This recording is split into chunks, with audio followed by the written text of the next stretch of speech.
આદેશ હું એકતાનાથ ગુરુ યોગી તુલસીનાથજી બાપુ શ્રી શનિદેવ મંદિર ભવનાથ તલેટી જુનાગઢ ગિરનાર ગુજરાત. સુખદેવજીના પહેલા દિવસનું ઉપદેશ કે વક્તા કેવા હોવા જોઈએ અને શ્રોતા કેવા હોવા જોઈએ. સુખદેવજીનું બીજા દિવસનો ઉપદેશ કે આપણે હંમેશા એ યાદ રાખવું જોઈએ કે તમે કોઈને માટે જન્મ્યા નથી, કોઈ તમારે માટે જન્મ્યું નથી. તમે કોઈના સંગી નથી અને કોઈ તમારું સંગી નથી. અહીં જે મરે છે, ગમે તેટલું પ્રિય વ્યક્તિ હોય, એની પાછળ કોણ મરી જાય છે? બીજું જીવે જ છે ને. અહીં સૌના કર્મના આધાર પર એકલા જ જન્મે છે અને જિંદગીભર એક ભ્રમણા સેવે છે કે આ મારા છે, આ મારું છે, આ મારું છે. અને એવી જ રીતે એકવાર એનું મૃત્યુ થઈ જાય છે, ત્યાં પણ એકલા જ જવાનું હોય છે. તો સુખદેવજી મહારાજ એ મોહથી દૂર આપણને રહેવાનું કહે છે. એ ઉપદેશ આપે છે કે પ્રેમમાં સારી સૃષ્ટિ સમાહિત થઈ જાય છે. આ મોહ છે, જેને આપણે એમ કહીએ છીએ કે આ મારું કુટુંબ છે, આ મારું પરિવાર છે, આ મારો સંગી છે.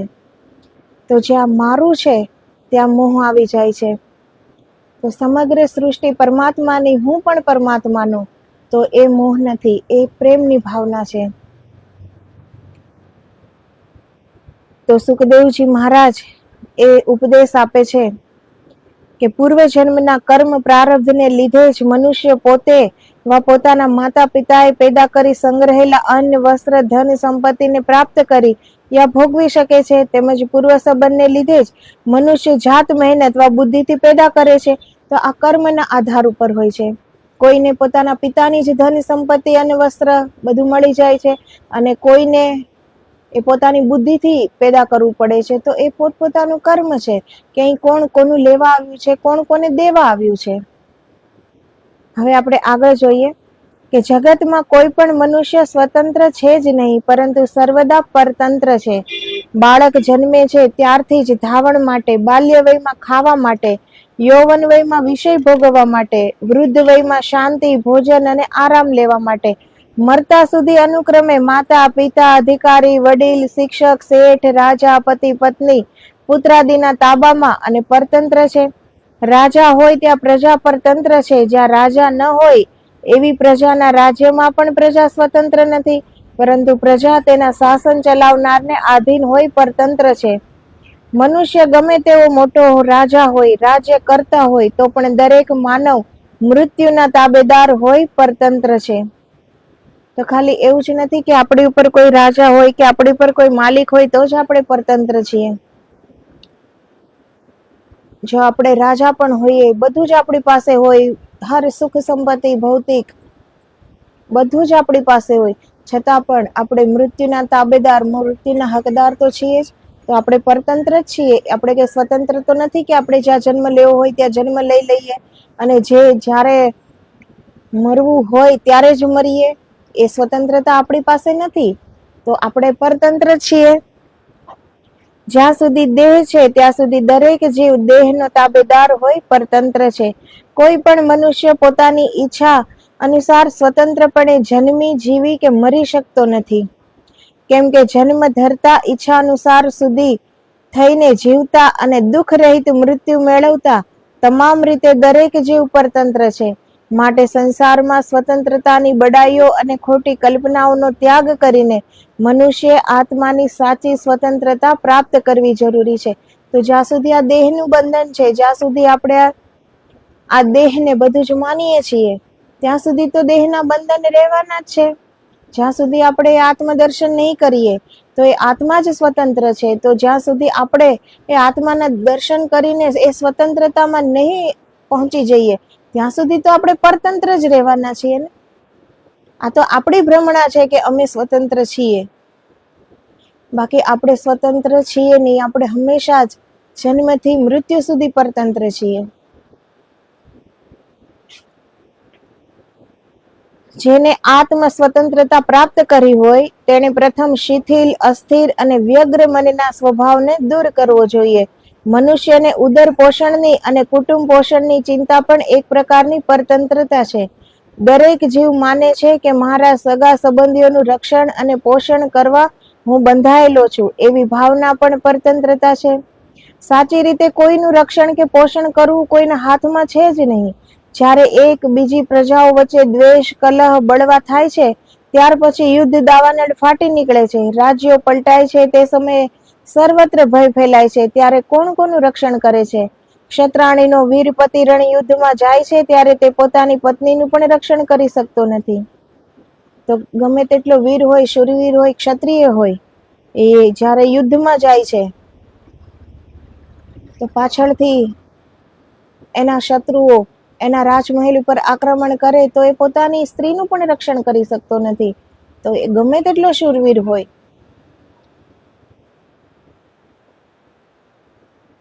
તો આપણે જે એ માનીએ છીએ કે આ મારું, એક હું બંધાયેલો છું આ ફરજમાં કે આ બધું મારે કરવાનું છે, તો એ મારે કંઈ જ નથી કરવાનું હોતું. કેમ કે આ સૃષ્ટિ જેની છે, જે ચલાવી રહ્યું છે, એ જ ચલાવવાના છે. આપણે હોઈએ કે ન હોઈએ એનાથી કંઈ ફરક નથી પડી જતો. જેના નસીબમાં જે થવાનું પહેલેથી નિર્માણ થઈ ચૂક્યું છે એ જ થવાનું છે. આપણે કોઈનું ભાવિ બદલી નથી શકવાના, આપણે કોઈને કંઈ આપી નથી શકવાના, કોઈનું લઈ નથી શકવાના. જેનું નસીબ છે એ પ્રમાણે જ થવાનું છે. હર પલ આપણી કર્મના આધાર પર પહેલેથી જ નિર્માણ થઈ ચૂકી છે કે કોની સાથે શું થવાનું છે, ક્યારે થવાનું છે. ત્યારે તે પોતાની પત્નીનું પણ રક્ષણ કરી શકતો નથી. ધનવાન ધન ગુમાવે છે ત્યારે તે પોતાના સ્ત્રી પરિવારનું પોષણ કરી શકતો નથી. મનુષ્ય મૃત્યુ પામતા પોતાના આપ્તજનોને રખડતા રહેવા દઈને ચાલ્યો જાય છે ત્યારે તેમનું રક્ષણ કે પોષણ કરી શકતો નથી. તો ગમે તેટલું પ્રિય વ્યક્તિ હોય, મરણ શૈયા પર હોય, તો આપણે તેનું મૃત્યુ રોકી શકીએ? એને જવું જ પડે છે ને. જ્યારે એનું મૃત્યુ નજીક આવે છે એને જવું જ પડે છે. તો શું છે આપણા હાથમાં? આપણા હાથમાં કંઈ જ નથી. ક્યાં જન્મ લેવો આપણા હાથમાં નથી, ક્યારે મૃત્યુ થશે આપણા હાથમાં નથી. આપણી જ સામે આપણા પરિવારનું મૃત્યુ થાય છે, પરિવારજનોનું મૃત્યુ થાય છે. શું એને આપણે રોકી શકીએ છીએ? તો જે નિર્માણ થઈ ચૂક્યું છે કર્મના આધાર પર, એ તો થઈને જ રહેવાનું છે. એમાં આપણે હોઈએ કે ન હોઈએ એ તો થતું જ રહેવાનું છે. પરંતુ આપણે એ બંધનમાં બંધાઈ જઈએ છીએ કે આ મારે કરવાનું છે, આ ફરજ મારે નિભાવવાની છે, આ બધું મારે કરવાનું છે. અહીં જુનાગઢમાં જ ભક્તરાજ, ભક્ત શિરોમણી નરસિંહ મહેતાજી, એ પણ ગૃહસ્થ હતા. એને પણ પત્ની હતા, એક પુત્ર હતો, એક પુત્રી હતી. બધા જાણે છે કુંવરબાઈનું મામેરું સ્વયં ભગવાને આવીને કર્યું હતું. નરસિંહ મહેતાજીનો પુત્ર શામળ એના પિતા જેવો જ મહાન હતા, આજ્ઞાકારી પુત્ર હતો. તો નરસિંહ મહેતાજી એ કેટલા અહંકાર મુક્ત હતા, કેટલા બંધન મુક્ત હતા, એ કેટલા મુક્ત આત્મા હતા. પત્ની છે, સંતાન છે, પરિવાર છે, પરંતુ દિલના, હૃદયના, મનમાં ક્યાંય ખૂણામાં એવું નથી કે હું આ લોકો પ્રતિ બંધાયેલો છું. એ પૂર્ણપણે ઈશ્વરને સમર્પિત છે.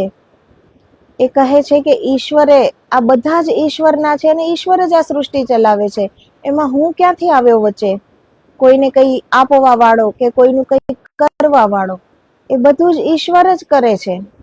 તો પોતે કેટલી હદ સુધી વચ્ચેથી નીકળી ગયા હતા કે શ્રી કૃષ્ણ, પરમાત્મા શ્રી કૃષ્ણ ભગવાનને 52 વાર નરસિંહ મહેતાજીના કામ કરવા આવવું પડ્યું. એ ક્યારે થયું? જ્યારે એટલું સમર્પણ હતું. હું ક્યાંય ન હતું કે હું છું તો આમ છે, મારે આમ કરવાનું છે તો મારા પરિવારનું પેટ ભરાશે. એ હું પણ નરસિંહ મહેતાજીમાં ક્યાંય પણ ન હતું. એટલે ઈશ્વરના ભરોસે હતા કે આ ઈશ્વરના છે બધા અને એને જ રક્ષણ કરવાનું છે, એને જ બધું કરવાનું છે. તો એ આવીને કરી પણ ગયા. 52 વાર કૃષ્ણ ભગવાનને આ ધરા પર આવવું પડ્યું છે. જુનાગઢની ભૂમિમાં ભક્તરાજ નરસિંહ મહેતાના કામ કરવા આવવું પડ્યું છે.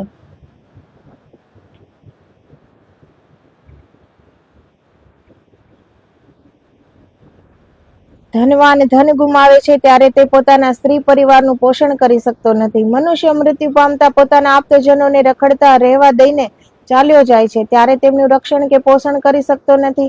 તેમ તમારા સ્વજનો કદાચ જીવતા હશે તો પણ તમારા મૃત્યુ સમયે તમારું ભરણ પોષણનું કાર્ય અપૂર્ણ રહ્યું હશે. તેટલામાં તો તમે મૃત્યુ પામી ચાલ્યા ગયા હશો. તો તમે કોનું ભરણ પોષણ કરવા સમર્થ છો? તમારા કેટલાક સગા સંબંધીઓ પહેલા મરણ પામેલા છે. તેઓ આ સમયે સુખી કે દુઃખી છે તેનું તમને જેમ લેશ માત્ર જ્ઞાન નથી, તેમ તમારા મૃત્યુ પછી તમારા સંબંધીઓનું શું થયું હશે તેની તમને ખબર પડશે નહીં. જે આખી જિંદગી આપણે જેને મારા મારા કહીએ છીએ કે આ મારી પત્ની, મારો પતિ, મારા સંતાન, મારી માં, મારો બાપ, મારા ભાઈ, મારા બહેન, મારું કુટુંબ, મારું પરિવાર, આખી જિંદગી એ જ પરિવાર માટે સાચું ખોટા કર્મ ઊભા કરીને ગમે તેમ કરીને ધન કમાયું, એના સુખ માટે શું શું ન કર્યું. પરંતુ જ્યારે આપણું મૃત્યુ થઈ જાય છે ત્યારે આપણને કઈ ખબર છે કે એ પરિવાર હવે શું કરતો હશે? યાદ પણ કરશે કે નહીં? નથી પરિવાર વાળાને કઈ ખબર કે જે મૃત્યુ પામ્યું છે અમારું સ્વજન એ ક્યાં ગયું છે? તો જેનું મૃત્યુ થયું છે એની કોઈ ખબર ખત થોડી જ છે કોઈને? તો પૂરી જિંદગી સુખદેવજી મહારાજ કહે છે કે પૂરી જિંદગી જેને મારું મારું કહ્યું, જ્યારે આપણું મૃત્યુ થાય છે ત્યારે પરિવાર પણ બેખબર અને આપણે પણ એનાથી બેખબર. પછી કોણ કોનું છે અહીં? તે જ રીતે તમારું શું થયું હશે તેની તમારા સંબંધીઓને ખબર પડશે નહીં. માટે કોઈ એકબીજાની દરકાર કરતા નથી અને કરવાના નથી. તો જેનું મૃત્યુ થઈ જાય છે પાછળ કોણ દરકાર કરે છે? આજના સમયમાં જ શ્રાદ્ધ પક્ષ હમણાં જ ગયો છે. 15 દિવસ સુધી શ્રાદ્ધ હતું. જ્યારે જીવતા હોય છે મા બાપ, સાસુ સસરા, કોઈ વૃદ્ધ આપણા જ પરિવારનું, ત્યારે આપણે એની કેટલી અવહેલના કરતા હોઈએ છીએ. જ્યારે એનું મૃત્યુ થઈ જાય છે ત્યારે એની પાછળ આપણે શ્રાદ્ધ કરીએ છીએ. તો એ અને પછી આ ભ્રમણામાં આપણે રહીએ છીએ કે એને ત્યાં પહોંચી ગયું. તો જ્યારે જીવતા જેને પેટ હતું, જ્યારે જીવતા જેની ઈચ્છા હતી, જ્યારે એ જીવતા હતા ત્યારે આપણી પણ ફરજ હતી, ત્યારે આપણે નથી નિભાવી. તો હવે તો એ વ્યક્તિ આપણી સામે છે નહીં, એ ક્યાં છે એ આપણને ખબર નથી. પછી એનું શ્રાદ્ધ કરવાથી, પછી એનું કંઈ કરવાથી એ આપણી અહંતા, ખાલી આપણે આપણી જ અહંતાને પોષણ આપીએ છીએ કે અમે અમારા પિતૃઓ પાછળ આ કર્યું. જીવતા તો પાણીનો ગ્લાસ પણ ના આપ્યો હોય અને જ્યારે મૃત્યુ પામે છે ત્યારે કેટલું જમવાનું બનાવીએ છે, કેમ કે જમવાનું ખુદને હોય છે ને, પિતૃ તો કઈ ખાવા આવવાના છે નહીં. તો માણસ બધું કરે છે, બધાને ખ્યાલ આવે કે એના પિતૃ પાછળ આણે કેટલું બધું કર્યું. તો એ પોતાની અહંતાને પોષણ કરવા માટેનું આ કાર્ય છે. જેને અહંકાર નથી એ તો જ્યારે જીવતા હોય છે ત્યારે જ એ અવસરનો લાભ લે છે. જન સેવા ન થઈ શકે, જનહિત ન થઈ શકે, પણ જેને આપણે આપણા માનીએ છીએ, હૃદયમાં હજી એટલો પ્રેમ ન હોય કે એમાં સમગ્ર સૃષ્ટિ સમાહિત થઈ જાય, તો હૃદયમાં એટલો પરિવાર પૂરતો તો પ્રેમ હોય જ છે. તો કમસે કમ એટલી દિલથી ફરજ નિભાવી લઈએ કે જીવતા છે ત્યારે જ આપણે એની સેવા કરી લઈએ કે પાછળથી બીજાને દેખાવા માટે આપણે કઈ દેખાડો કરવો ન પડે. તો માણસ એટલો સમજદાર છે કે પોતાના મનને એટલું સમજાવી લે છે, ભૂલી પણ જાય છે કે એ જીવતા હતા ત્યારે કાંઈ જ કર્યું નથી એના માટે. એ એટલું જ યાદ રાખે છે કે એના મૃત્યુ પછી અમે આટલું દાન પુણ્ય કર્યું. તો આ માણસને એવું લાગે છે કે હું બધાને છેતરું છું, પણ સ્વયંમાં સત્યમાં એ સ્વયંને છેતરે છે. કેમ કે ઈશ્વરથી કઈ અજાણ નથી અને ઈશ્વર દૂર નથી, એ આપણી અંદર જ છે. તો જેને એ સાક્ષી ભાવ આવી જાય છે કે હું જે વિચારું છું, જે કાર્ય કરું છું, એ અંદર બેઠેલો ઈશ્વર જોવે છે. જેવી રીતે કોઈ બીજું વ્યક્તિ આપણી પાસે ઊભું હોય તો આપણે કોઈ બુરું કર્મ કરીએ છીએ, કેમ કે આપણને ખ્યાલ રહે છે કે બીજો વ્યક્તિ જોવે છે. તો એવી જ રીતે ઈશ્વર તો સમગ્ર સૃષ્ટિમાં વ્યાપ્ત છે. એ તત્વ તો ક્યાં નથી, એ બધે જ છે, આપણી અંદર છે, બહાર છે, પૂરી સૃષ્ટિમાં વ્યાપ્ત છે. તો અગર આપણને એ સાક્ષી ભાવ આવે કે હું જે પણ કાર્ય કરું છું, જે પણ વિચારું છું, એ ઈશ્વર જોવે છે અને જે પણ એક કર્મ ચડવાનું છે એ મારે જ ભોગવવાનું છે. અહીં કર્મનું સંજ્ઞાથી કોઈ નથી. ગમે તેટલો પ્રેમ હોય, ગમે તેટલું કંઈ પણ હોય, આપણે એની માટે મરી જઈ શકીએ, પરંતુ એનું કર્મ તો ન લઈ શકીએ ને. આપણું કર્મ છે આપણે જ ભોગવવાનું છે. એટલે કર્મ કર્યા પછી પછતાવો કરવો એની કરતા કર્મ કર્યા પહેલા વિચાર કરીએ કે આપણે શું કરવું જોઈએ, શું ન કરવું જોઈએ, કેમ કે એ ફરીને પાછું આપણી પાસે જ આવવાનું છે. તો શુકદેવજી મહારાજ પરીક્ષિત રાજાને એ સમજ આપે છે.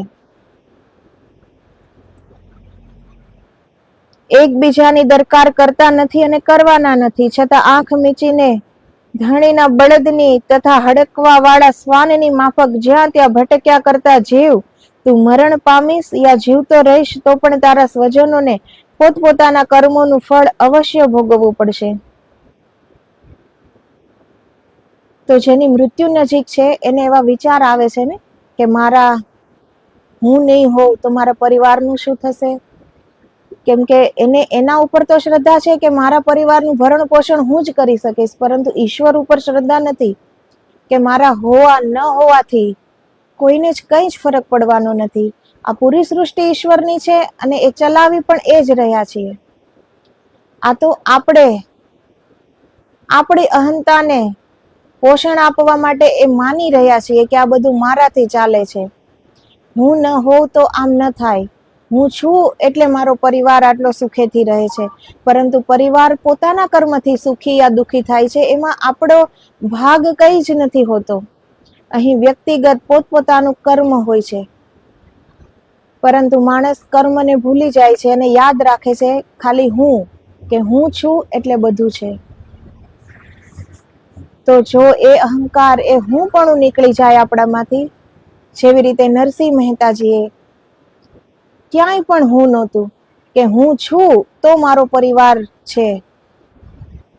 કેટલું સમર્પણ હશે કે હે કૃષ્ણ ભગવાન, આ સમગ્ર સૃષ્ટિ તમારી છે અને બધા જ તમારા છે અને તમારે જ કરવાનું છે. એમાં વચ્ચે એ ક્યાંય ન હતા. એટલે તો આ જુનાગઢની પાવન ધરા પર 52 વાર કામ કરવા શ્રી કૃષ્ણ ભગવાનને અહીં આવવું પડ્યું. તો ઈશ્વર કરતા પણ એના જે ભક્ત છે એ મોટા છે. એનું સમર્પણ કેવડું હશે કે એને ઈશ્વર પાસે જવું નથી પડ્યું, ઈશ્વરને એની પાસે આવવું પડ્યું છે. તો આ આપણો જ અહંકાર છે જે આપણને ઊંચે ઉઠવા દેતું નથી. એટલે સૌ પ્રથમ હજી આ બીજો જ દિવસ છે સપ્તાહનો, એટલે સુખદેવજી મહારાજ પરીક્ષિતને કહે છે કે જ્યાં હું પણ છે કે હું છું તો બધું છે, સૌ પ્રથમ એ ભૂલવાનું છે. આપણા હોવા ન હોવાથી આ સૃષ્ટિમાં કંઈ જ ફરક પડવાનો નથી. અહીં સૌનું કર્મ સૌની સાથે છે. આપણે છીએ તો પણ એનું કર્મ બદલી નહીં શકીએ, અને આપણે નહીં હોઈએ તો પણ બીજાનું કર્મમાં સુખ છે તો એ સુખી જ રહેવાના છે. અગર આપણે છીએ અને આપણા જ પરિવારના કર્મમાં દુઃખ છે તો એ દુઃખી જ રહેવાના છે. એમાં આપણે કંઈ કરી શકતા નથી. ગમે તેટલા પ્રયત્ન કરીએ છતાં પણ કર્મને આપણે હરાવી શકતા નથી. તો આ કર્મની વાત શુકદેવજી મહારાજ પરીક્ષિત રાજાને સમજાવે છે કે તું મરણ પામીશ યા જીવતો રહીશ તો પણ તારા સ્વજનોને પોતપોતાના કર્મોનું ફળ અવશ્ય ભોગવવું પડશે. તારી બચાવ કરવાની તમામ તરકીબો નિષ્ફળ નીવડશે. તારે છેવટે પ્રભુના શરણે ગયા વિના કદી ચાલવાનું નથી. માટે પહેલેથી તે પ્રભુનો શરણાગત બની જા. એમ ઉપનિષદોએ કહેલા વચનને સમજો. તો આ કર્મનો સિદ્ધાંત એ ઉપનિષદના શબ્દો છે. આ કોઈ વ્યક્તિના શબ્દો નથી. વેદ વ્યાસજી જે સ્વયં નારાયણ ના અવતાર છે, એ વેદ વ્યાસજી હર વેદ શાસ્ત્ર અને ઉપનિષદના રચયિતા છે, અને આ એની પોતાની અનુભૂતિ છે. વેદ શાસ્ત્ર ઉપનિષદના હરેક વાક્ય સત્ય છે, પરંતુ આપણે ખાલી વાંચી લઈએ છીએ, ખાલી સાંભળી લઈએ છીએ, એને ક્યારે અમલમાં મૂકતા નથી. એટલે એ આપણી અનુભૂતિમાં નથી. બાકી વેદ વ્યાસજી અનુભૂતિ કરી શક્યા અને આપણે નથી કરી શકતા. એની વચ્ચેનો ફરક એટલો જ છે કે એણે અમલમાં મૂક્યું. એણે જે કરવા માટે આવ્યા હતા, આ દેહ, મનુષ્ય દેહ જે કારણે મળ્યો હતો, એણે એ કરીને બતાવ્યું. એટલે એને જીવનમાં અમલમાં મૂક્યું. એણે સત્યને જીવનમાં અમલમાં મૂક્યું અને એ બ્રહ્મ રૂપમાં એકાકાર થયા અને એની અનુભૂતિ રૂપ આપણને એ આટલા વેદ, શાસ્ત્ર અને ઉપનિષદ અને પુરાણ આપીને ગયા. અને આપણું જીવન બિલકુલ વ્યર્થ જતું રહે છે. જેની પાસે કોઈ પરમ આદર્શ નથી કરવા માટે, એનું જીવન બિલકુલ નિરર્થક છે. એ જન્મે તોય શું, જીવે તોય શું અને મરે તોય શું. મનુષ્ય થઈને પણ અગર પ્રાણીની જેમ જીવવું હોય કે ખાઈ લીધું, બચ્ચા પેદા કરી લીધા, સૂઈ ગયા, તો પછી મનુષ્ય થવામાં અને પ્રાણી થવામાં ફરક શું રહી ગયો? તો જે કરી ગયા છે એણે આ ફરકની અનુભૂતિ કરી કે આપણે માણસ છીએ અને આ માનવ દેહ આપણા પાપ કર્મોનો લોપ થયો હશે, પુણ્ય કર્મનો ઉદય થયો હશે, ત્યારે આપણને આ મહામૂલો માનવનો દેહ, આ માનવ શરીર મળ્યું છે, બધી ઇન્દ્રિયો સાથે. ઈશ્વરે આપણને એની જેવી જ બધી ઇન્દ્રિયો આપી છે. આપણે વિચારી શકીએ છીએ, આપણે એમ કરી શકીએ છીએ કે આપણે શું કામ આવ્યા છીએ અને આપણે ક્યાં જવાનું છે, એ આપણે વિચાર કરી શકીએ છીએ. પરંતુ આપણો વિચાર બીજી જ દિશામાં જાય છે. શું કામ આવ્યા છીએ એ ભૂલી જઈએ છીએ અને જે સાથે નથી લઈ જવાનું એ બધું એકત્રિત કરી રહ્યા છીએ. અને જે સાથે લઈ જવાનું છે, માણસ કહે છે ને કે મરીએ ત્યારે સાથે કંઈ જ નથી આવતું. તો હા, સાથે ધન, સંપત્તિ, પરિવાર, કુટુંબ, કોઈ સાથી, કોઈ સંગી, કોઈ સાથે નહીં આવે, પણ આપણું કર્મ તો સાથે આવશે ને. તો હંમેશા કર્મ કરતા પહેલા વિચારીને કરવું જોઈએ કે આ કર્મ આજે નહીં તો કાલે આપણી સામે આવીને ઊભું રહેશે અને એ આપણે જ ભોગવવાનું છે. સર્વ જીવો પોતપોતાના કર્મની રક્ષા તળે રહીને જન્મે છે, જીવે છે, વિચરે છે, સુખ દુઃખ ભોગવે છે, હસે છે, રડે છે અને મૃત્યુ પામે છે. દરેક જીવ છે એ પોતાના કર્મને અનુસાર, આપણે જે આ માનવ શરીર છે, ભગવાને આ માનવ દેહ આપ્યો, કૃપા કરી, આપણી પર અનુકંપા કરી કે આપણે જ્યાંથી આવ્યા છીએ ત્યાં પાછા વળી જઈએ, આપણે એ સત્યના ઘરે પાછા જતા રહીએ. પરંતુ આપણે આ ઈંટ પથ્થરના ઘરને જ આપણું ઘર માનીએ છીએ. આપણે આ ચામડાના શરીરને જ આપણું સ્વરૂપ માનીએ છીએ. એટલે આગળ કઈ વિચારવાનું, આગળ કઈ ખોજ કરવાનું આપણે ક્યારેય વિચારી નથી શકતા. પરંતુ જે જીવના કર્મ પ્રમાણે સામેની યોનિ ઊભી હોય છે, એ પછી ગમે તે યોનિ હોય, પશુઓની યોનિ હોય, પક્ષી યોનિ હોય, કીટ યોનિ હોય, વૃક્ષ યોનિ હોય, ભૂત યોનિ હોય, પિશાચ યોનિ હોય, પ્રેત યોનિ હોય, જે પણ યોનિ હોય, 84 લક્ષ યોનિ છે. તો પોતપોતાના કર્મના અનુસાર એ યોનિ એ મેળવે છે. તો આપણે આપણા પરિવાર હોય કે કોઈ પણ આપણું હોય, એને આપણે ગમે તેટલો પ્રેમ કરતા હોઈએ, પણ એના કર્મને તો નહીં બદલી શકીએ ને. એ તો એના કર્મ પ્રમાણે જ એની સાથે થવાનું છે. કર્મ પ્રમાણે જ એને જન્મ મળવાનો છે, એવી રીતે જે જીવવાનો છે, એવી રીતે જ એને વિચાર આવવાના છે, એવી રીતે જે સુખ દુઃખ ભોગવવાનો છે, ને જે નિશ્ચિત સમય છે ત્યારે એનું મૃત્યુ થવાનું છે. તો એ કોઈ બદલી નથી શકતું. જીવન અગર એટલું હોય, સમર્પિત જીવન હોય, ઈશ્વરને સમર્પિત, તો આજે પણ આ ધરા ખાલી નથી. આજે પણ આ ધરા ઉપર સંતો છે, સદગુરુ છે, જે આપણને આપણા દુષ્કર્મોમાંથી બચાવી શકે છે. કેવા કેવા કર્મો થઈ ગયા હોય છે, છતાં પણ એ થોડામાં પતાવી દે છે. આ એની કરુણા છે. એ સદગુરુ પાસે, સંત પાસે એની સત્તા છે. એ સત્તા ઈશ્વર પાસે પણ નથી. ઈશ્વર પાસે તો તટસ્થ ન્યાય છે, પરંતુ સદગુરુ, જો આપણું એવું જીવન હોય, આપણું એવું સમર્પણ હોય, આપણું એટલું પવિત્ર જીવન હોય, જેનું જીવન પવિત્ર હોય છે, જેનું તન પવિત્ર હોય છે, એનું મન પવિત્ર હોય છે, જેનું મન પવિત્ર હોય છે એમાં વિચાર પણ પવિત્ર આવવાના, અને જેના વિચાર પવિત્ર હોય છે તો એ વિચારી શકશે કે શું નથી કરવાનું, શું કરવાનું છે. તો ઘણા બધા કર્મથી બચી જાય છે. તો જ્યારે જીવન આપણે એટલું પાવન જીવી જઈએ ત્યારે સદગુરુ જરૂર અનુકંપા કરે છે, કેમ કે એ તો કરુણાનો જ અવતાર છે.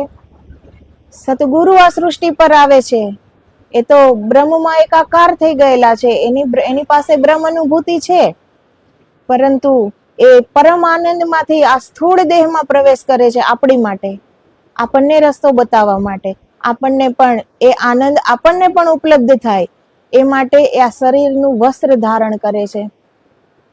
એના માટે આ શરીરનું બીજું કોઈ મહત્વ નથી હોતું, એની માટે ખાલી આ એક વસ્ત્ર છે કે એની ઈચ્છા અનુસાર એ આ વસ્ત્રને ધારણ કરે છે અને એની ઈચ્છા અનુસાર આ વસ્ત્રને ફાડીને ફેંકી દે છે.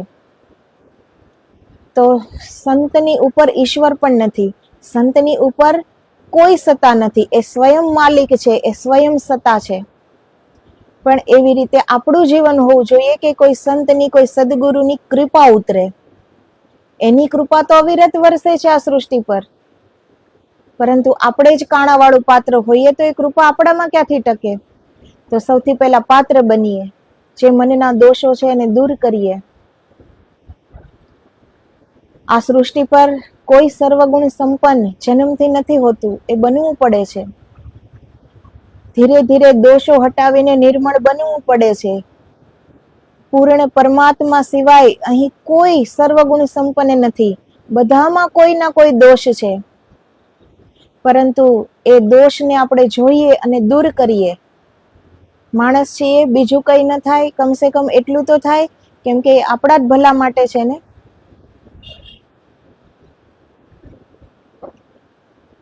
તો સર્વ જીવો પોતપોતાના કર્મના અનુસાર જીવે છે, જન્મે છે, સુખ દુઃખ ભોગવે છે અને આખીરમાં મૃત્યુ પામે છે. કર્મ ફળ પ્રમાણે તમામને ભક્તમાન કરવાની વ્યવસ્થા વિધાતાએ કરેલી છે. બાળકના જન્મ પછી છઠ્ઠીના દિવસે બાળકનું નામાભિધાન થાય છે. તે ઉત્સવ પ્રસંગે જ તેના ભાવિના સુખ દુઃખ અને મૃત્યુનો દિવસ તે જ સમયે નક્કી થાય છે. માટે સંસારમાં ખુશ થવા જેવું, હસવા જેવું, મેળવવા જેવું, સંસાર વ્યવહારમાં રત રહેવા જેવું કે કોઈને પ્રિય ગણવા જેવું કાંઈ છે જ નહીં. તેથી તમારે તમામનો વિચાર ત્યાગી દઈને તમારું પોતાનું જ હિત કરવા માટે તત્પર થવું જોઈએ. તો સુખદેવજી મહારાજ આ કહે છે કે પોતાના હિત માટે વિચારવું. તો એમ નથી કહેતા કે સુખ સાહેબી ભોગવો, બીજાનું જે થાય એ થવા દો, ખુદ આનંદથી રહો, એમ કહેવાનું નથી થતું. પરંતુ એ કહે છે કે પહેલા તમે એ સ્ત્રોત્ર ક્યાં છે, એ ઉર્જાનો સ્ત્રોત્ર આપણી અંદર ક્યાં છુપાયેલો છે? આપણું ચિત્ત જાગૃત છે, આપણી આત્મા છે, પરમાત્મા છે. સુતેલું શું છે? સુતેલા આપણે છીએ, આપણું મન, આપણા વિચાર. જો એ મન ઉપર કાબુ આવી જાય, ધીરે ધીરે અભ્યાસ કરવાથી, યોગ કરવાથી, પ્રાણાયામ કરવાથી, ધીરે ધીરે અભ્યાસ કરતા કરતા કરતા મન નિર્મળ બને છે, વિચારહીન બને છે. જેવી રીતે કહે છે ને, સંતો નિર્વિચાર સ્થિતિમાં રહે છે, કે જેના મનમાં, જેની બુદ્ધિમાં કોઈ વિચારોના તરંગ નથી, બિલકુલ શૂન્ય છે. તો એવી જ રીતે જ્યારે આપણો જન્મ થાય છે ત્યારે બધું ભાવિ નિર્માણ હોય છે. આપણને એ આંખ ખુલ્લી નથી, એટલે જે જ્યારે થાય છે ત્યારે ખ્યાલ આવે છે. પરંતુ એ થવાનું હતું, એ તો પહેલેથી ભાવિમાં નિર્માણ હતું. તો એવી જ રીતે ત્યારે જેનું મૃત્યુ નક્કી થઈ ગયું છે, તો સૌની સામે મોત ઊભું જ છે. છતાં પણ આપણે કેવી રીતે જીવીએ છીએ કે જાણે આપણે અમર થઈને આવ્યા છીએ. આપણું મૃત્યુ ક્યારેય થવાનું નથી. બીજાનું મૃત્યુ થાય છે તો આપણે એક પ્રેક્ષક બનીને જોઈએ છીએ કે આ મૃત્યુની વિડંબના આની ઉપર જ આવી છે, મારા પર તો ક્યારેય નહીં આવે. અગર આપણને એવો વિચાર હોય કે આજે આનું મૃત્યુ આવ્યું છે, કાલે મારું આવવાનું છે, તો માણસ વિચારશે, તો વિચાર આવે ને કે આપણે શું કરવા આવ્યા હતા અને આજે આપણી પાસે શું છે. માણસને બાર ગમે એમ કહે, ગમે એમ દેખાવ કરે, પરંતુ પોતાને તો ખબર છે ને કે આપણે શું કરીએ છીએ અને આપણે કેવા છીએ. ખુદથી તો અજાણ નથી. આપણે લોકોને છેતરી શકીએ, સમાજને છેતરી શકીએ, પરંતુ ખુદને તો છેતરી નહીં શકીએ. હર વ્યક્તિને પોતે કેવો છે, પોતે શું કર્યું છે, એ તો ખ્યાલ જ છે. તો જ્યારે મોતનો દિવસ નક્કી છે, જ્યારે મોતની ક્ષણ નક્કી છે, ક્યારે આવવાની છે આપણને ખબર નથી, પરંતુ નક્કી તો છે જ ને. તો મોક્ષ છે એ એવી વાત નથી કે આપણું મૃત્યુ થઈ જાય પછી બીજી વાર જન્મ ન લઈએ એને મોક્ષ કહેવાય. મોક્ષ છે એ જીવતા જ એને ઉપલબ્ધ થવાનું છે. જીવતા જ એ મોક્ષની, એ પરમ મુક્તિની અનુભૂતિ કરવાની છે. જેવી રીતે મુક્ત સંતો હોય છે. નરસિંહ મહેતાજીના જ્યારે દીકરાનું મૃત્યુ થાય છે, જ્યારે એની પત્નીનું મૃત્યુ થાય છે, ત્યારે નરસિંહ મહેતાજી ને આંખમાં એક આંસુ પણ નથી આવતું. કેટલું એનું સમર્પણ છે ઈશ્વર પ્રત્યે, કે આ બધું ઈશ્વરનું છે, ઈશ્વર ચલાવે છે, ઈશ્વરે આપ્યું છે, ઈશ્વરે લઈ લીધું. તો એ કહે છે કે ભલું થયું ભાંગી જંજાળ, હવે સુખેથી ભજશું રામ. શ્યામ કૃષ્ણ ભગવાનની ભક્તિ કરતા હતા નરસિંહ મહેતાજી. તો એને પણ ગૃહસ્થ હતા, પરિવાર હતો, પત્ની હતી, સંતાન હતા, બધું જ હતું. તો એનું કંઈ પણ અટકી ન ગયું ને. બધાને ખબર છે કુંવરબાઈના મામેરું કૃષ્ણ ભગવાને કેવું કર્યું હતું. અગર નરસિંહ મહેતાએ એ વિશ્વાસ ન હોત ઈશ્વર ઉપર, એને ખુદને કંઈ કરવાનું હોત તો એ શું કરી શકત, શું લઈ જઈ શકત? પરંતુ એણે બધું જ ઈશ્વર ઉપર છોડી દીધું કે તમારે જ કરવાનું છે, આ બધું તમારું છે. તો ઈશ્વરે કર્યું, અહીં આવીને એ બધું પૂરું કર્યું. તો જીવતા જ આપણે એ મુક્તિની અનુભૂતિ કરવાની છે. આપણો આત્મા છે પરમ મુક્ત છે, પરમ સ્વતંત્ર છે, અને એ જ આત્માના દર્શન કરવાના છે. ખબર બધાને છે, બધા એમ કહે છે કે આત્મા એ પરમાત્મા છે, તો અમને પણ ખબર છે. ખબર બધાને જ, બધી જ છે. આપણા વેદ શાસ્ત્ર પુરાણમાં હર વાત લખાઈ ચૂકી છે, અને આપણા કથાકારોએ હર વાત કહી દીધેલી છે. કોઈ વાત બાકી નથી રહી. આ દુનિયામાં હર સારી વાત, હર સત્ય વાત કહેવાઈ ગઈ છે. હર સત્ય વાત સંભળાઈ પણ ચૂકી છે. જરૂર છે એને અમલમાં મૂકવાની, જીવનમાં અમલમાં મૂકવાની. જો એ અનુભૂતિ પ્રાપ્ત કરવી હોય તો. મનુષ્યનો અવતાર છે, મનુષ્ય દેહ ઈશ્વરે આપ્યો છે. ક્યારેક આપણે વિચારીએ બેસીને કે આપણે શું જોઈએ છીએ, આપણે શું કરવા આવ્યા છીએ. અગર સાંજે સૂતા છીએ, સવારે નહીં ઉઠીએ તો કઈ મૂડી પાસે છે, કઈ પુણ્યની પૂંજી પાસે છે, શું લઈને જવાનું છે અહીંથી?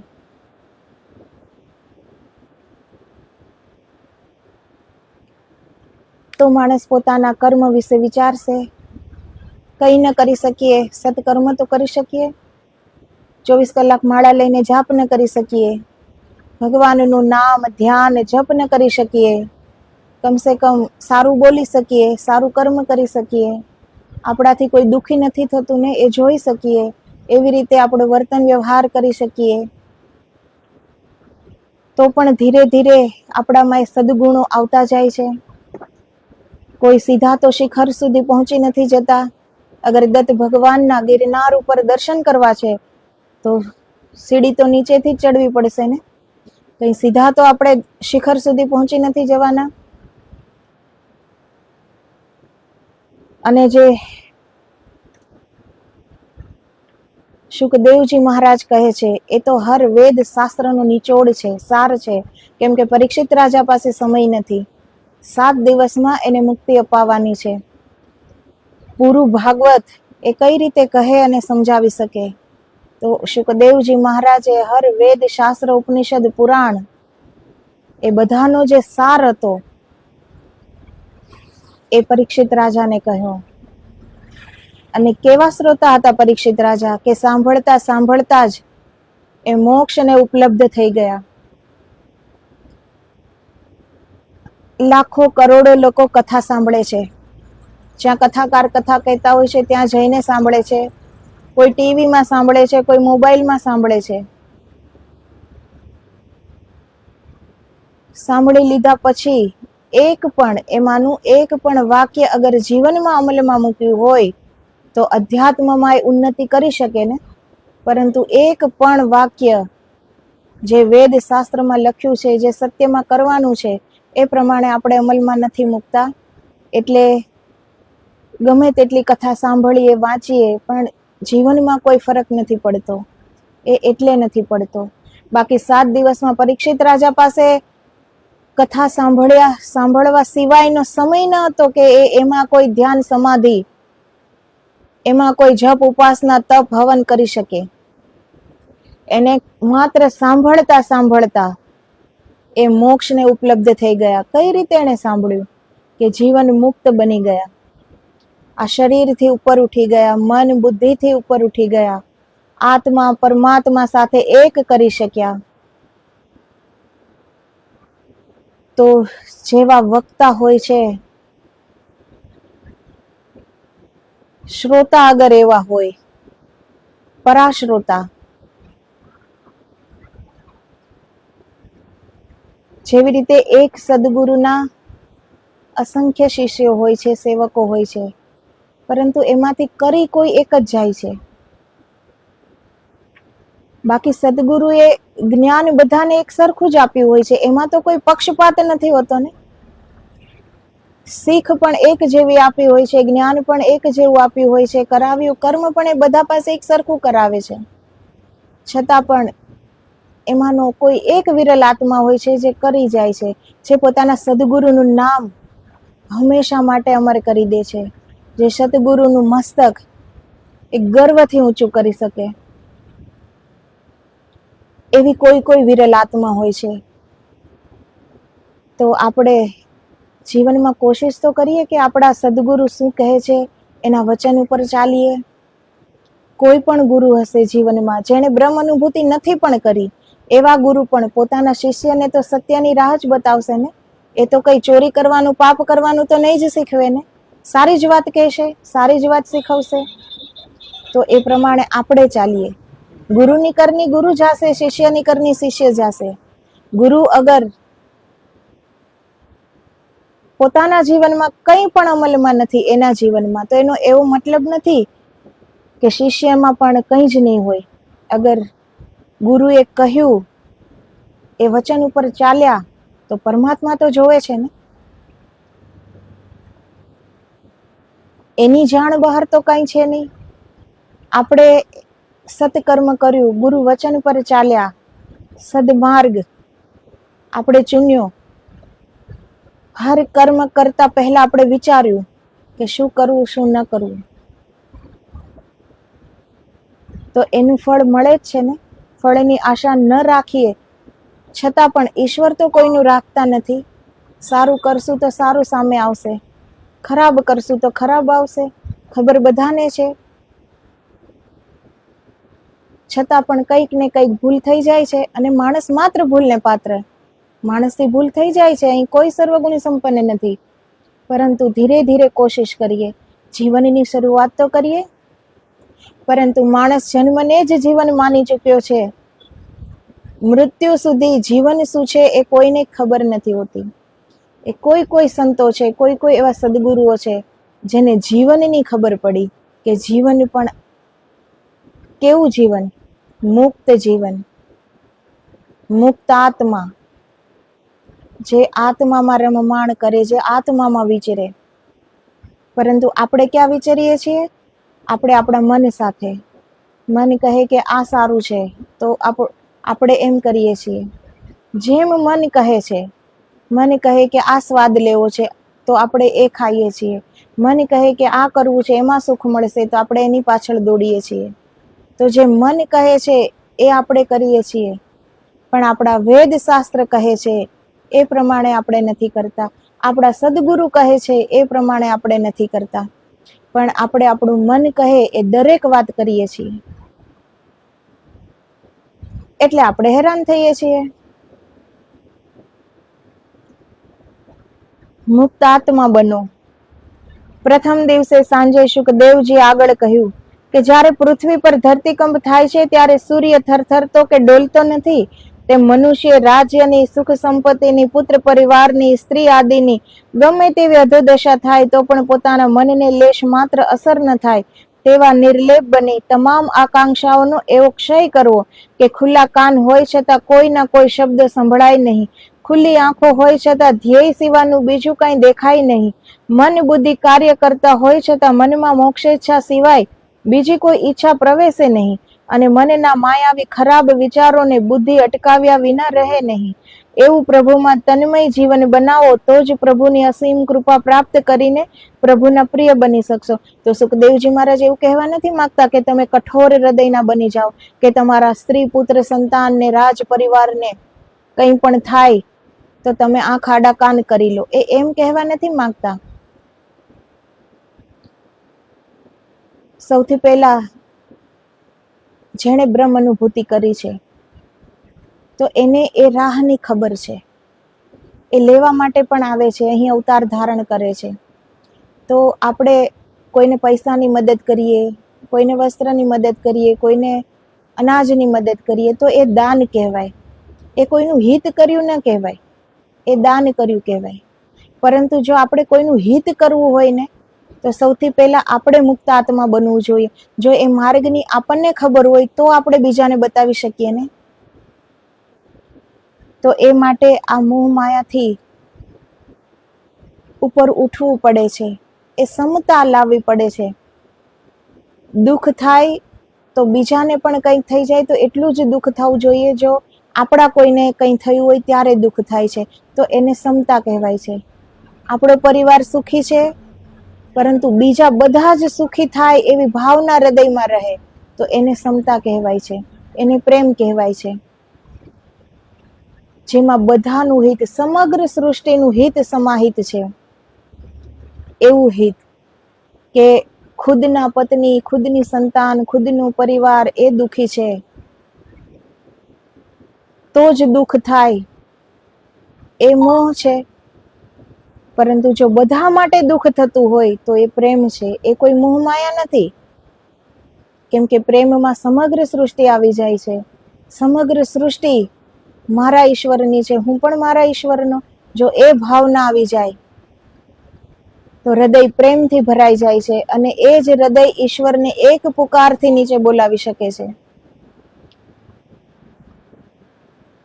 ઈશ્વરનું સામ્રાજ્ય તો ચહુ દિશા, અત્ર તત્ર સર્વત્ર, એ ક્યાં નથી.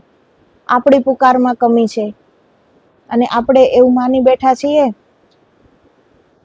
કે સતયુગમાં ચમત્કાર થતા, સતયુગમાં બધા તપ ધ્યાન કરતા, સતયુગમાં ઈશ્વર પ્રગટ થતા, સતયુગમાં ઈશ્વર મળતા.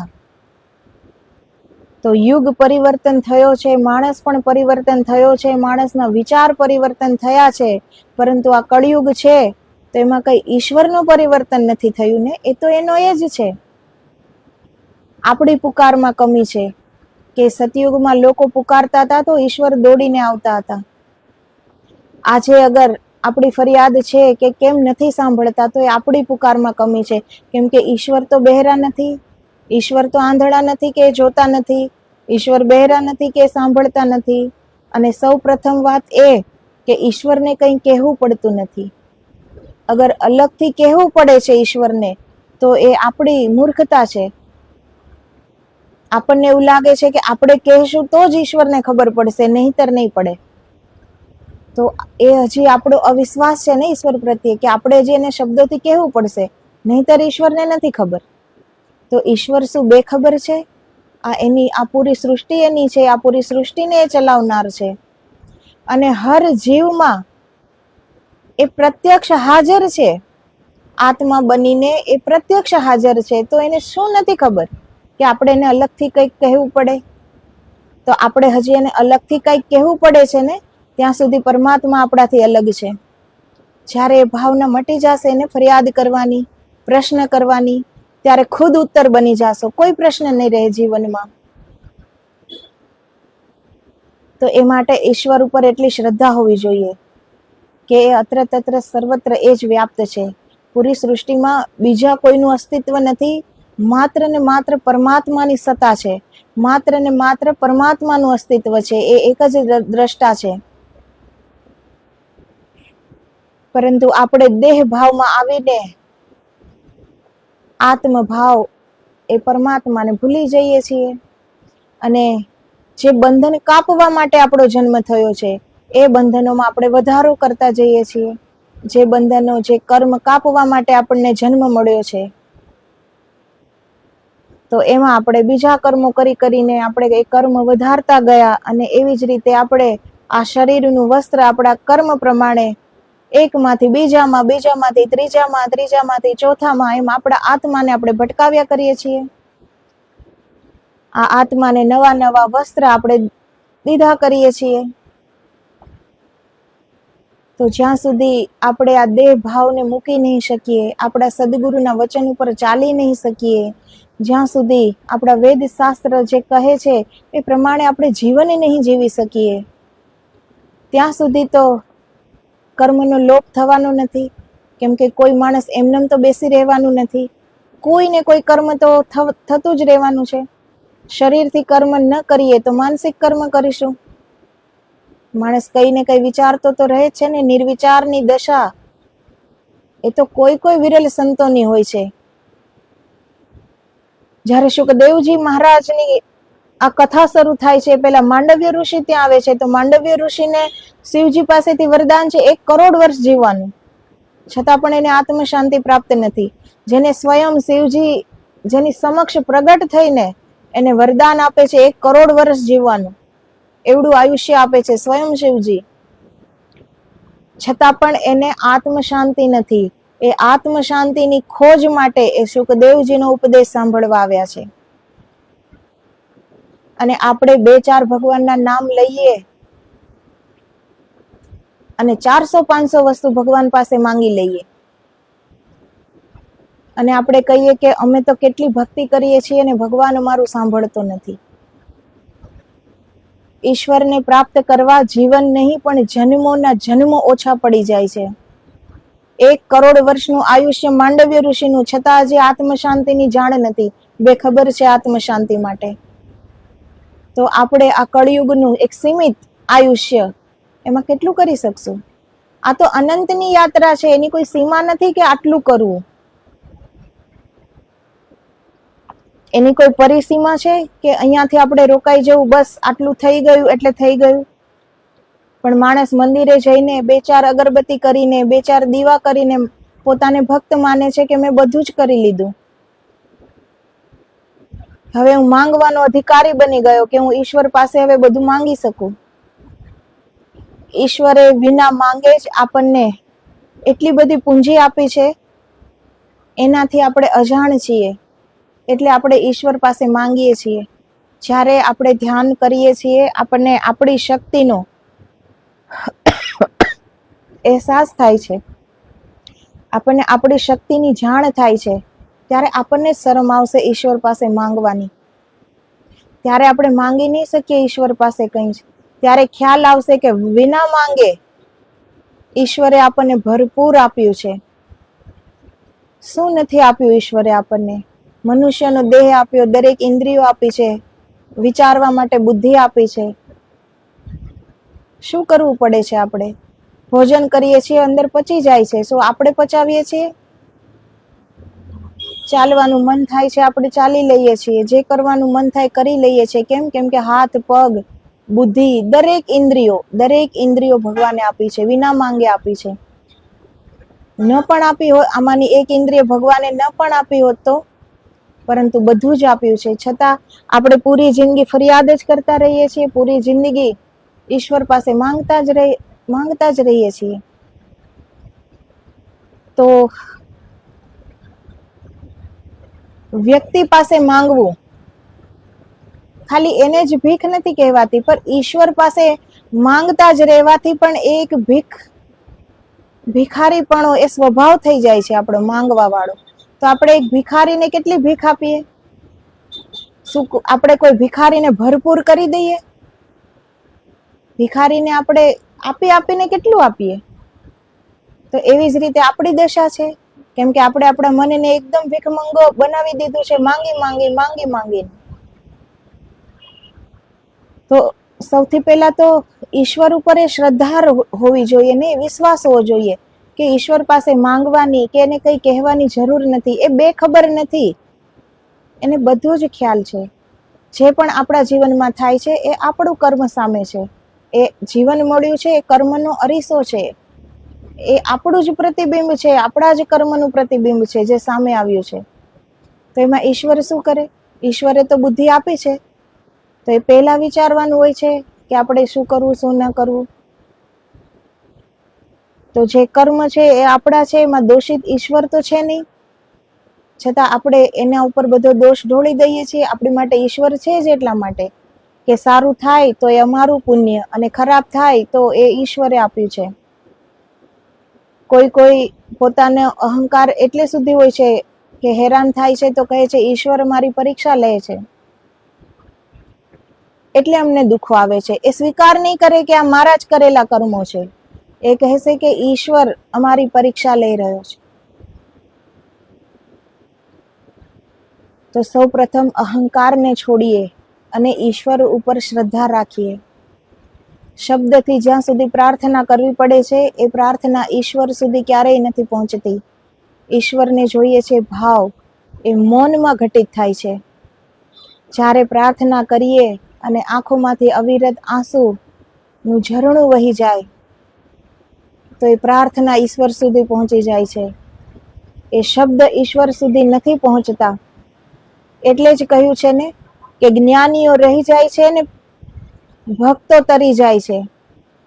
જે પ્રેમી હૃદય છે એ નાચતા ગાતા તરી જાય છે, અને જ્ઞાનીઓ એ રહી જાય છે. કેમ કે જ્ઞાન છે, એક તર્ક પછી બીજો તર્ક, વિશ્વાસની બાદબાકી છે. દરેક વસ્તુમાં એની પાસે તર્ક ઊભો છે, પ્રશ્ન ઊભો છે. હર એક વાતમાં એની પાસે પ્રશ્ન ઊભો છે કે આમ કેમ. વિશ્વાસ નથી, અને જ્યાં વિશ્વાસ નથી ત્યાં ઈશ્વર નથી. જ્યાં વિશ્વાસ નથી ત્યાં પ્રેમ નથી. ઈશ્વર અને પ્રેમ એ વિશ્વાસના આધાર ઉપર ટકેલા છે. તો ધીરે ધીરે આપણે એ વિશ્વાસ તો કરીએ કે ઈશ્વર છે, અને આ ઈશ્વરની સૃષ્ટિ છે, આપણે પણ ઈશ્વરના છીએ, સમગ્ર સૃષ્ટિ પણ ઈશ્વરની છે, અને એ જ ચલાવી રહ્યા છે. અને એ બેખબર નથી, એ અંજાન નથી કે આપણે એને અલગથી કંઈ કહેવું પડે. તો ઈશ્વર ઉપર જ્યારે આપણી શ્રદ્ધા વધશે તો આપણે ઈશ્વરની રાહ તરફ જઈ શકશું ને. અગર એ શ્રદ્ધા જ નથી, એ વિશ્વાસ જ નથી, એ ઉપર છેલ્લું થોડી વાર આવી જાય છે કે ચલો અમે પણ ઈશ્વર માટે ઈશ્વરનું નામ લઈએ, ઈશ્વરની રાહ તરફ ચાલીએ, એ અગર આપણે મનના તલ ઉપર કરતા હોઈએ તો 2-4 કદમમાં આપણે પાછા ફરી જશું. મંજિલ ક્યારેય પ્રાપ્ત નહીં થાય જ્યાં સુધી એ શ્રદ્ધા, જ્યાં સુધી એ વિશ્વાસ ના આવી જાય કે ઈશ્વર મારી અંગ સંગ છે, ઈશ્વર ક્યાંય દૂર નથી. માણસ તો આમને સામને બાજુ બાજુમાં હોય છે ને, પણ ઈશ્વર તો આપણી જ અંદર છે, એ ક્યાંય દૂર નથી. આપણે જ્યાં ક્યાંય પણ જાશું, ક્યાંય એકલા નથી આપણે. ઈશ્વર આપણી અંગ સંગ છે. ઈશ્વર બધું જ જોવે છે, આપણે શું કરીએ છીએ, શું વિચારીએ છીએ. એ સાક્ષી ભાવથી જીવીએ તો પણ આપણે કેટલા કર્મમાંથી બચી જઈશું. કંઈ પણ કરતા પહેલા યાદ રાખો, ઈશ્વર જોવે છે. અહીં કોઈ જોતું નથી અને હું આ કરી લઉં, એ ભૂલી જઈએ અને ઈશ્વરને યાદ રાખીએ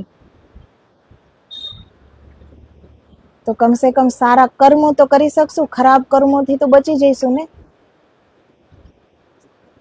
તો હવે સાંજે સુખદેવજી મુક્ત આત્મા બનો એનો ઉપદેશ આપે છે, એ આપણે હવે કાલના વિડીયોમાં જોશું.